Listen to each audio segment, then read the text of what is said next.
ঈমান এবং আমলেরও যত্ন নেওয়ার কি আছে, ব্যাপার এবং বিষয় আছে। তো সে বিষয়ে আজকে কিছু কথা আর্জ করবো ইনশাআল্লাহ। ওমা তৌফিক ইল্লা বিল্লাহ। গ্রীষ্মকাল, গরমকাল, শীতকাল, এই যে বিভিন্ন ঋতু, এগুলো সব আল্লাহ সুবহানাহু ওয়া তাআলার সৃষ্টি। এই সবই আল্লাহ সুবহানাহু ওয়া তাআলার সৃষ্টি। আর এই সমস্ত ঋতুর পরিবর্তনে, এই সমস্ত ঋতুর আগমনে গমনে একজন মুমিন তার জন্য বেশ কিছু বিষয় আছে যেগুলো সে জানবে, বুঝবে, শিখবে। কোরআন এবং সুন্নাহর দৃষ্টিতে শীতের সিজন উপলক্ষে বেশ কিছু বিষয়ে যত্ন নিতে হয়। যেমন অজুর বিষয়ে শীতের সিজনে যত্ন নিতে হয়। চামড়া শুকনা থাকে, ত্বক শুকনা থাকে, ভালো করে অজুর পানি আমাদের স্কিনে পৌঁছে না, সেই ব্যাপারে যত্ন নিতে হয়। চাপাচাপি করে অজু রাখা, এই অভ্যাসটা ত্যাগ করতে হয় শীতের সিজন উপলক্ষে। আরও অনেকগুলো নির্দেশনা কোরআন সুন্নাহর আলোকে আমাদের জন্য পালনীয়, করণীয় চলে আসে। ঠিক তেমনিভাবে এই গ্রীষ্মকাল বা গরমকাল আসলেও একজন মুমিন সেই গ্রীষ্মকাল থেকে, গরমের সিজন থেকে তার ঈমানের, তার আমলের, তার চিন্তার, তার চেতনার, তার কর্মের যত্ন নিতে হয়। ত্বকের যত্ন যেরকম নিতে হয়, এরকম ঈমান, আমল এবং চিন্তা কর্মেরও কি নিতে হয়, যত্ন নিতে হয়। গ্রীষ্মকাল বা গরমের যে সিজন শুরু হয়েছে, এই মৌসুম, এই গরমের সিজন বা গ্রীষ্মকাল উপলক্ষে একজন ঈমানদারের জন্য কোরআন এবং হাদিসের দৃষ্টিতে 7টি করণীয় আমরা খুঁজে পাই। কয়টি করণীয় ভাই? 7টি।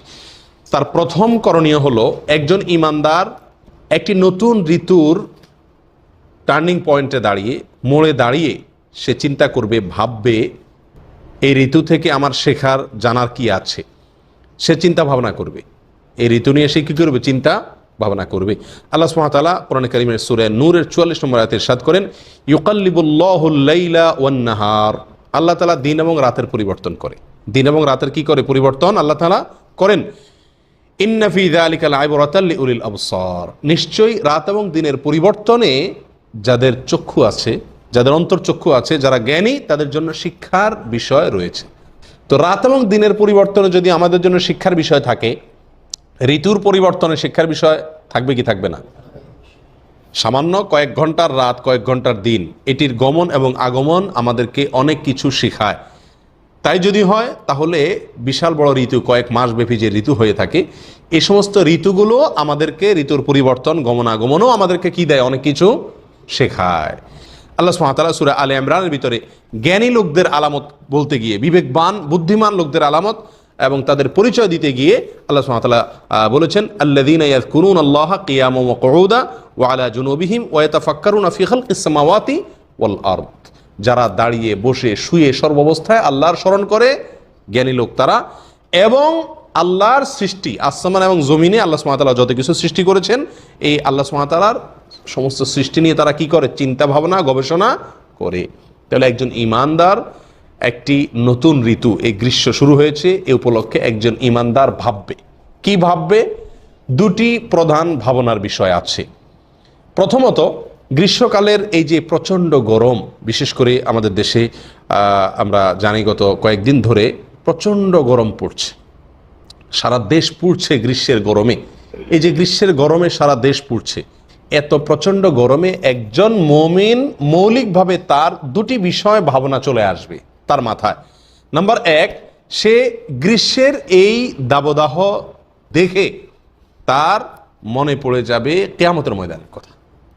তার মন চলে যাবে কিয়ামতের ময়দানের দিকে, যে এই গরম, সূর্য শত শত, হাজার হাজার, লক্ষ লক্ষ, কোটি কোটি মাইল দূরে, সেখান থেকে সূর্যের তাপ যদি এত বেশি আমাকে কষ্ট দিতে পারে, এটা যদি আমাকে এত কষ্ট দেয়, তাহলে সেই সূর্যটি যখন কিয়ামতের দিন আমার মাথার উপরে চলে আসবে, আল্লাহ সুবহানাহু ওয়া তাআলা মাথার উপরে স্থাপন করবেন।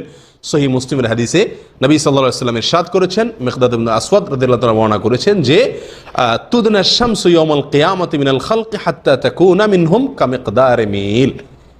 1 মিল পরিমাণ, মিল শব্দের অর্থ সুরমার শলাকাও হতে পারে, মিল শব্দের অর্থ রাস্তার যে মাইল সেটাও হতে পারে। এই 1 মাইল পরিমাণে যদি আমরা ধরি, তো 1 মাইল উপরে থাকবে সূর্য।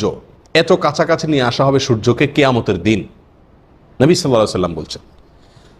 এবং সূর্য এত কাছে আসার ফলে আমরা অনেকেই হয়তো ভাবতে পারি তাহলে তো মানুষ মারা যাওয়ার কথা। না, মারা তো যাবে না, কারণ মৃত্যু তো একবার আল্লাহ সুবহানাহু ওয়া তাআলা দিয়েছেন, আর কখনো মৃত্যু হবে না। মৃত্যুকে জবাই করে দেওয়া হবে। মৃত্যু বলতে কিছু আর থাকবে না, শুধু কষ্ট অতিবাহিত থাকবে, হয় সুখ না হয় দুঃখ, এই দুইটাই থাকবে। মৃত্যু আর আসবে না, সুখীদেরও মৃত্যু আসবে না, দুঃখীদেরও জাহান্নামীদেরও মৃত্যু আসবে না। প্রিয় ভাই বন্ধুগণ, 1 মাইল দূরে যদি সূর্য হয় মাথার, তাহলে সেদিনকার পরিস্থিতিটা কেমন হতে পারে? একজন ইমানদার গ্রীষ্মের রোদে দাঁড়িয়ে গ্রীষ্মের গরম গায়ে লাগার সঙ্গে সঙ্গে তার দৃষ্টি চলে যাবে সেখানে। এটা হলো মুমিনের প্রথম করণীয়। গ্রীষ্মকাল উপলক্ষে মুমিনের প্রথম করণীয় হলো গ্রীষ্মের এই গরম থেকে সে শিক্ষা নিবে। এই গরম থেকে কি নিবে ভাই? শিক্ষা নিবে। কি শিক্ষা নিবে? দুটি শিক্ষা নিবে। এক, এই গরম যদি এত কষ্টদায়ক হয়, তাহলে কিয়ামতের দিনের গরম কত বেশি কষ্টদায়ক হবে যখন সূর্য মাথার মাত্র 1 মাইল দূরত্বে অবস্থান করবে। এবং দুনিয়ার এই গরম থেকে বাঁচার জন্য, দুনিয়ার এই গরম থেকে বাঁচার জন্য অনেক ব্যবস্থা আছে। আমরা ঘরে আশ্রয় নিতে পারি, ছায়া আশ্রয় নিতে পারি, এসি বা ফ্যান ব্যবহার করতে পারি। সেখানে কোনো এসি বা ফ্যানের ব্যবস্থা তো দূরের কথা, কোনো ছায়ার ব্যবস্থাও থাকবে না। একটি মাত্র ছায়ার ব্যবস্থাপনা থাকবে, সেটা হলো আল্লাহ সুবহানাহু ওয়া তাআলা আরশের ছায়া। একটি ছায়া, বিশাল বড় একটি ছায়ার ব্যবস্থাপনা থাকবে। সেখানে 7 শ্রেণীর লোক জায়গা পাবে। কয় শ্রেণীর লোক? বুখারী এবং মুসলিমের হাদিসে আসছে, নবী সাল্লাল্লাহু আলাইহি ওয়াসাল্লাম বলেছেন, সাবআতুন ইউযিল্লুহুমুল্লাহু ফি যিল্লিহি ইয়াওমা লা যিল্লা ইল্লা যিল্লু। যেদিন কোনো ছায়া থাকবে না, কোনো গাছের ছায়া থাকবে না, বিল্ডিং এর ছায়া থাকবে না, কোনো ছায়া থাকবে না, সবাই সূর্যের নিচে থাকবে সরাসরি। সেদিন আল্লাহ সুবহানাহু ওয়া তাআলা ছায়া দিবেন 7 ধরনের মানুষকে। কারা সে 7 ধরনের মানুষ? এই গ্রীষ্মের গরমের মোড়ে দাঁড়িয়ে, শুরুতে দাঁড়িয়ে একজন মুমিন অনুসন্ধান করে বের করার চেষ্টা করবে যে আমি সেই 7 শ্রেণীর কোন শ্রেণীতে আছি নাকি নাই।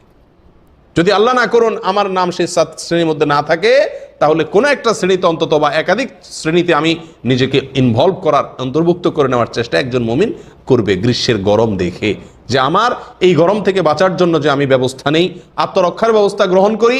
তো সেই গরম থেকে বাঁচার জন্য আমার ব্যবস্থা হলো একটাই, সেটা হলো এই 7 শ্রেণীর কোনো এক শ্রেণীতে, অথবা যে কয়টাতে সম্ভব ওই কয়টাতে নাম যাতে আমার অন্তর্ভুক্ত হয়ে যায় সেই চেষ্টা করা। হয় ন্যায় বিচারক শাসক হতে হবে, আর না হলে যৌবনকালকে আল্লাহর ইবাদতের ভেতরে কাটাতে হবে, মগ্ন রাখতে হবে, অথবা আমার অন্তর কি থাকবে? মসজিদে সবসময় ঝুলন্ত থাকবে। মসজিদের সঙ্গে আমার সম্পর্কটা এতটা গভীর করতে হবে, সম্পর্কটা গাঢ় করে নিতে হবে। অথবা আল্লাহর জন্য একত্রিত হওয়া, আল্লাহর জন্য পৃথক হওয়া, আল্লাহর জন্য একসাথ হওয়া, আল্লাহর জন্য ত্যাগ, এই করার মানসিকতা থাকতে হবে। অথবা কখনো কোনো মহিলা আমাকে অবৈধ কাজের অফার করলে, কোনো হারাম চোখের জেনার যদি কোনো সুযোগ আসে, সেই সুযোগটাকে গ্রহণ না করে আল্লাহর ভয়ে সেখান থেকে নিজেকে সরাবো। অথবা যখন দান করব তখন এমনভাবে দান করব কেউ দেখবে না, আল্লাহ ছাড়া অন্য কেউ, আর একাকী যখন হব আল্লাহর ভয়ে চোখের পানি আসবে। এই গুণগুলো অর্জন করতে পারলে ইনশাআল্লাহ আশা করা যেতে পারে কিয়ামতের দিনের সেই গরম থেকে বাঁচার ব্যবস্থা আমরা গ্রহণ করে ফেললাম। আল্লাহ তাআলা আমাদের সকলকে তৌফিক দান করেন। প্রিয় ভাইরা, একজন ইমানদার গ্রীষ্মের গরমের সময় চিন্তা ভাবনা করবে। প্রথম চিন্তা ভাবনার পয়েন্ট হলো কিয়ামত নিয়ে তার মাথায় চলে আসবে, কিয়ামতের কথা চিন্তা করবে। দ্বিতীয় চিন্তার বিষয় হলো জাহান্নাম। এই গরম দেখে সে জাহান্নামের গরম সম্পর্কে কি করবে? আঁচ এবং অনুমান করবে যে সেটা কতটা ভয়াবহ হবে। সূর্যের তাপ, আগুনের তাপ না। এই গ্রীষ্মের গরম এটা কিসের তাপ? সূর্যের তাপ। সরাসরি আগুনের তাপ কত কঠিন তার চাইতে। আর এই আগুনের চাইতে সহিহ মুসলিমের বর্ণনা অনুযায়ী জাহান্নামের আগুন কত গুণ বেশি উত্তাপ? 70 গুণ বেশি উত্তপ্ত। তাহলে এই দুনিয়ার সূর্যের তাপ, সরাসরি আগুনের তাপ না, সূর্যের তাপ যদি এরকম হয় তাহলে দুনিয়ার আগুনের তাপ কেমন হবে? দুনিয়ার আগুনের তাপ যদি এতটা কষ্টের হয়, তাহলে তার চেয়ে 70 গুণ বেশি উত্তাপ যে আগুনে আছে, সেই জাহান্নামের আগুন কতটা ভয়াবহ হবে। সেই আগুনে আমাকে পোড়ার মতো, থাকার মতো, সে আগুনে অবস্থান করার মতো, পড়ার মতো যোগ্যতা, ক্ষমতা আমার কতটুকু আছে? একজন ইমানদার এই সমীকরণগুলো করবে, এই যোগ বিয়োগগুলো করবে, এই হিসাবগুলো মেলাবে।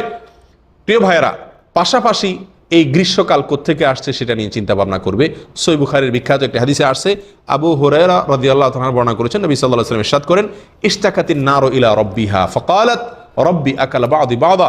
জাহান্নাম একবার আল্লাহ সুবহানাহু ওয়া তাআলার কাছে অভিযোগ দায়ের করেছে, পেশ করেছে এবং বলেছে, আল্লাহ আমার এক অংশ অন্য অংশকে গ্রাস করে ফেলেছে।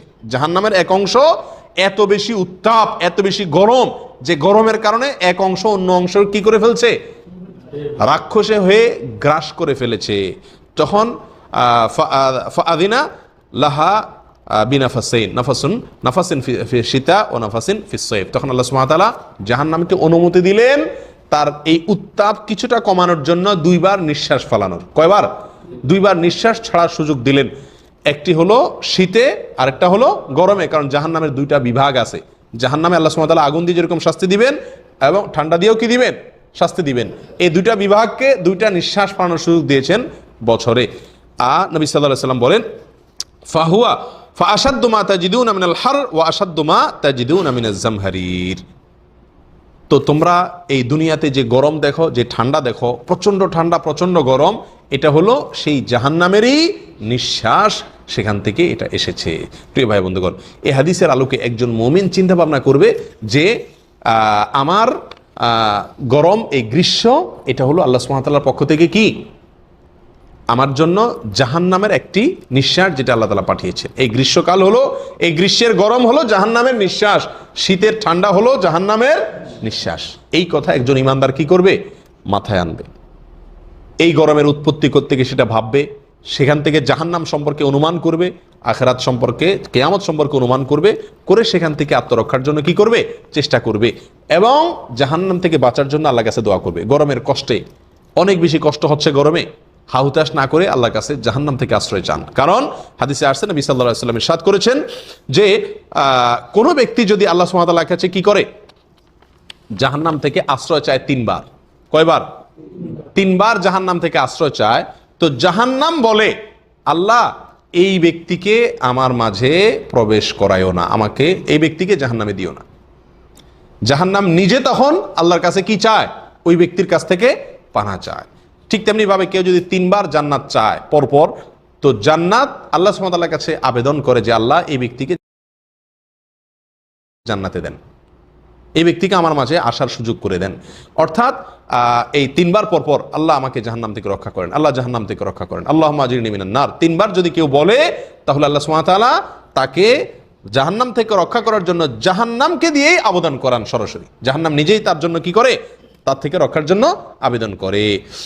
অতএব এখান থেকে বোঝা গেল যে গরমের কষ্টে প্রথম করণীয় হলো আমরা এই গ্রীষ্মের গরম থেকে শিক্ষা নেব, কিয়ামতের গরম সম্পর্কে আঁচ অনুমান করব, জাহান্নামের গরম সম্পর্কে আঁচ অনুমান করব এবং জাহান্নাম থেকে আত্মরক্ষার জন্য আল্লাহর কাছে এই গরমে কি করব, দোয়া করব। আল্লাহ তাআলা আমাদের সকলকে রক্ষা করেন এবং হেফাজত করেন।